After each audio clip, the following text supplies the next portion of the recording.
A strange moment in orbit changed everything for the crew on China's Tiangong Station.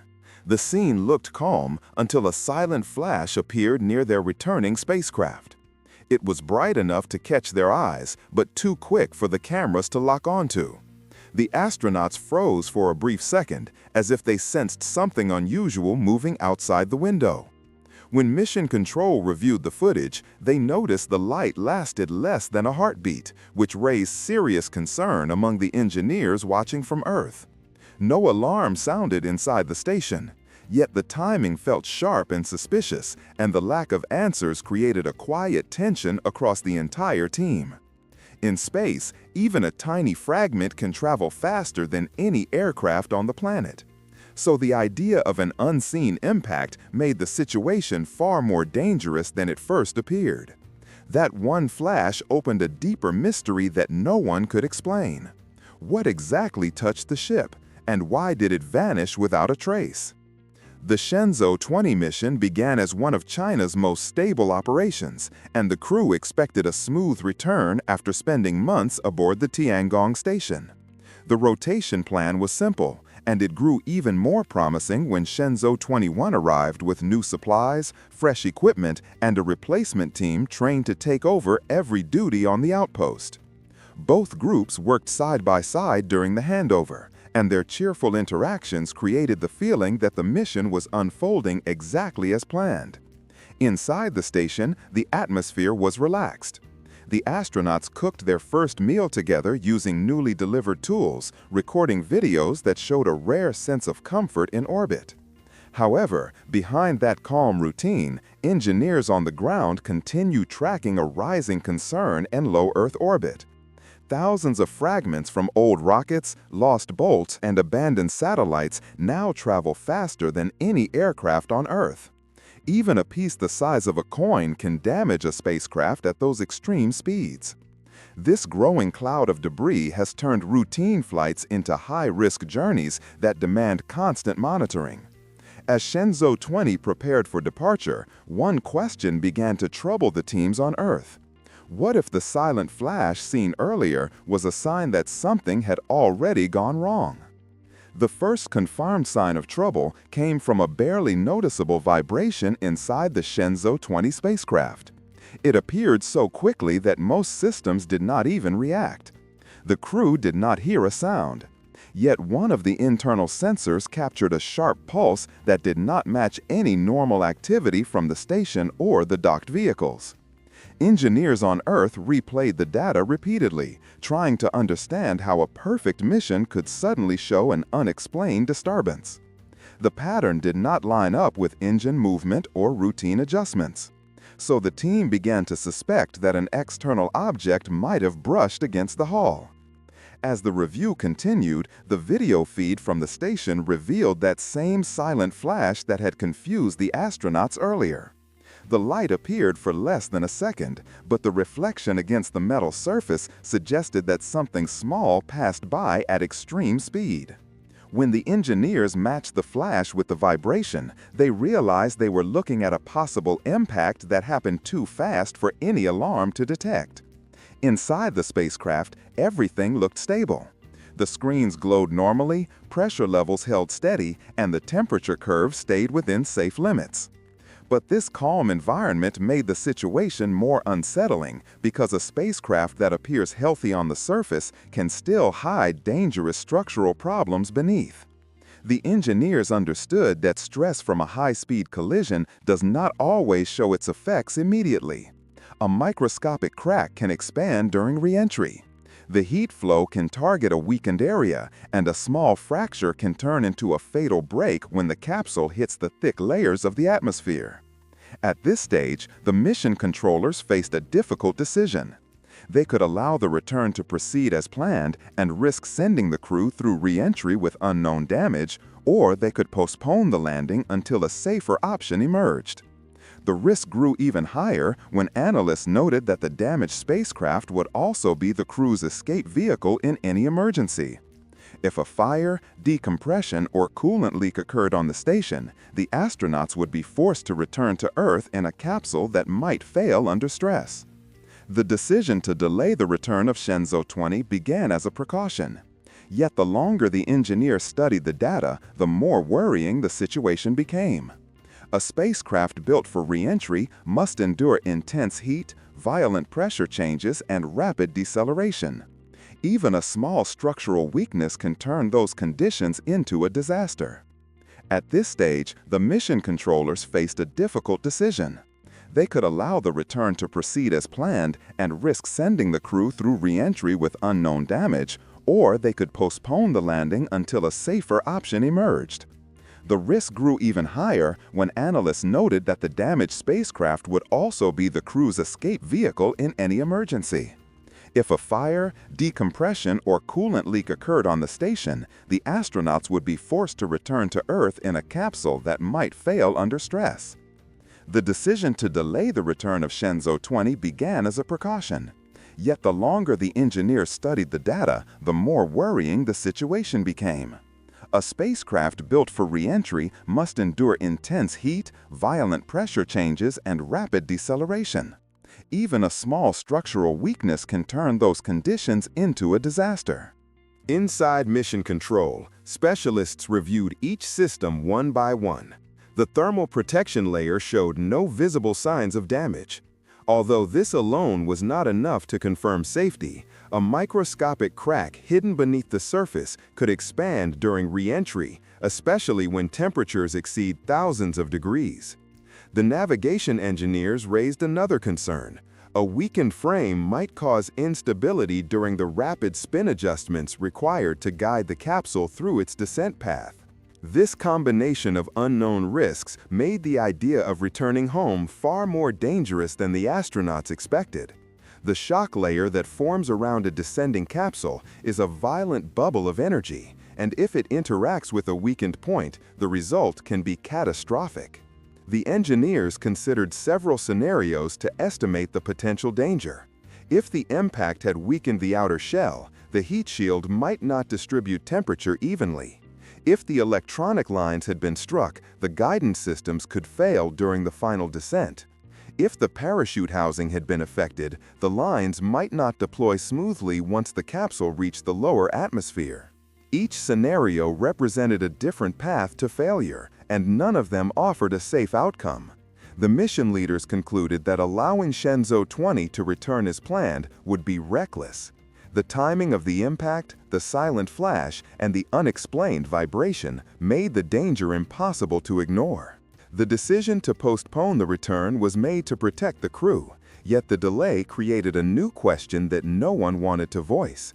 With one spacecraft possibly compromised, the astronauts now depended on a single functioning vehicle, and that vehicle had not been designed to carry two full crews back at once. The moment the engineers confirmed that Shenzhou 20 might be unsafe, the mission shifted from a technical challenge to a growing chain reaction. Every astronaut on the Tiangong station depended on both docked vehicles, because each ship served not only as a transport, but also as an escape route. Without two working vehicles, the balance of safety that kept the station stable became dangerously fragile. The next issue appeared when the analysts compared the capacity of Shenzhou 21 with the number of people currently living on the station. The craft was designed to transport only one crew. Although it might technically fit more, the systems inside were not built for such a load. Life support has limits. Oxygen flow can only support a fixed number of passengers, and the seats and harnesses cannot be improvised without risking the safety of everyone involved. Sending two crews home on a single spacecraft would be a risky operation even under ideal circumstances, and the station was no longer in ideal condition. This forced the mission planners to prepare a scenario that none of them ever wanted to face. If a fire broke out inside Tiangong, the astronauts would be required to evacuate instantly. If the station lost pressure, they would have only minutes to reach the nearest capsule. In any of these emergencies, the crew would run toward two vehicles, only to discover that one of them might not protect them through re-entry. Meanwhile, the crew on orbit tried to stay calm while discussing evacuation protocols. They rehearsed how fast they could move between modules, who would take control of the capsule, and how they would distribute essential equipment if they needed to leave the station in a hurry. An action that once felt routine now carried a heavier weight because it might determine who had access to the only safe vehicle during a crisis. The engineers then uncovered another problem that complicated the situation even further. A spacecraft that is docked for months becomes part of the station's emergency structure. If Shenzhou 20 suffered internal wiring damage during the impact, some of these support features might fail unexpectedly. A weakened power line could trigger false readings, or a damaged seal could create slow leaks that remain hidden until pressure levels start to drop. The uncertainty surrounding the damaged Shenzhou 20 forced Mission Control to consider a solution that was never meant to be used except in the most extreme situations. Every major space program on Earth keeps a silent rescue option on standby, and China is no different. Their emergency system depends on a spacecraft prepared on the ground, a rocket fueled only to the minimum safe level, and a launch crew that can be activated within hours.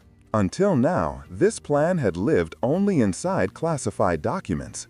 The Shenzhou 20 incident suddenly pushed it toward reality. As engineers studied the data, they began monitoring the Long March 2F launch complex through internal feeds. They noticed small but clear signs that the rescue team had started preliminary preparations. Technicians inspected fuel lines, external scaffolding was partially removed, and communications checks were conducted at unusual hours. None of these actions proved that a launch was imminent, yet the pattern hinted at an emergency mode that China rarely acknowledges publicly. The spacecraft designated for rescue, believed to be Shenzhou 22, had been kept in a controlled environment since the day it was assembled. Although it had never been announced as part of the mission timeline, its presence in the hangar was widely suspected by analysts. However, preparing a standby craft for launch requires careful inspection. Any mechanical flaw could trap the rescue team themselves, which is why every bolt, panel, and sensor must be checked again before the countdown begins. The mission planners continued to refine a procedure that would allow Shenzhou 22 to launch into the same orbital plane as Tiangong. Timing would be critical because a poorly aligned trajectory would delay docking and leave the astronauts waiting even longer. The rescue craft would need to match both altitude and speed, and even slight miscalculations could force the mission to repeat the entire rendezvous sequence. As all of these pieces moved into place, Mission Control realized they were standing at a crossroads. If they launched the rescue craft too early, they might waste a valuable opportunity. If they waited too long, they risked leaving two crews exposed to dangers beyond their control.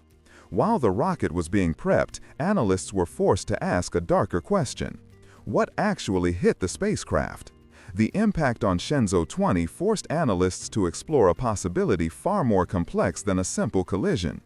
Space debris normally behaves in predictable ways because most fragments follow stable orbital paths that have been mapped for years. The object that struck the spacecraft did not match those expectations, since it appeared suddenly and faded before the monitoring systems could mark its trajectory. This unusual pattern made investigators question whether the crew had encountered a natural fragment or something shaped by advanced technology. Attention turned to China's rapid development of debris removal satellites. These systems are often described as tools that clean dangerous fragments from orbit. Many of them use robotic arms, capture nets, or tight maneuvering to approach objects with high precision. However, the same capabilities that allow a satellite to remove debris can also be used to disable or interfere with another spacecraft. This dual purpose is why military analysts follow China's orbital experiments so closely. The CN-25 satellite stood out in this discussion because tracking data suggested it performed several controlled approaches to nearby targets. These movements showed a level of accuracy normally associated with servicing or refueling missions, yet China never offered a full public explanation. The silence surrounding these maneuvers added pressure to the investigation. Many researchers wondered whether similar technology could behave unpredictably when a test failed. Even a small error in an experimental satellite could cause a collision that appears accidental. Inside the Tiangong station, the astronauts were not given full details, but they sensed that the situation was larger than a routine safety review. Each update from mission control carried a heavier tone, and technicians on the ground spoke more slowly than usual as they remained cautious with information. Space agencies around the world began discussing the growing militarization of low Earth orbit. They noted that multiple countries were developing satellites capable of docking, towing, or repositioning objects.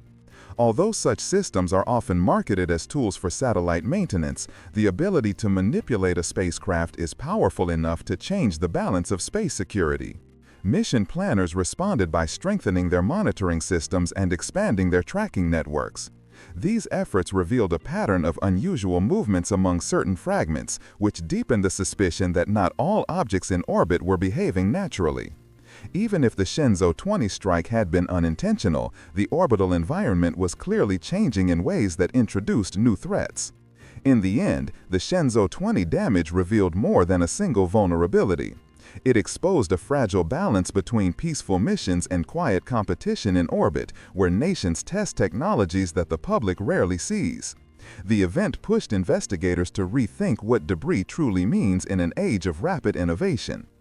If human technology is now shaping the dangers in space, what risk will the astronauts face next as they wait for a way home?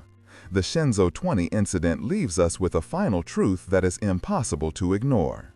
The danger in orbit is no longer only about stray fragments drifting through space, because new technology is changing the way these objects behave. This single impact revealed how fragile every mission becomes when human tools and natural debris share the same sky. It also showed that even the best planning can be shaken by one silent moment that no one sees coming. Now the world waits to learn what really struck the spacecraft. And while we wait, one question remains. What will happen if the next impact is not a warning, but a disaster?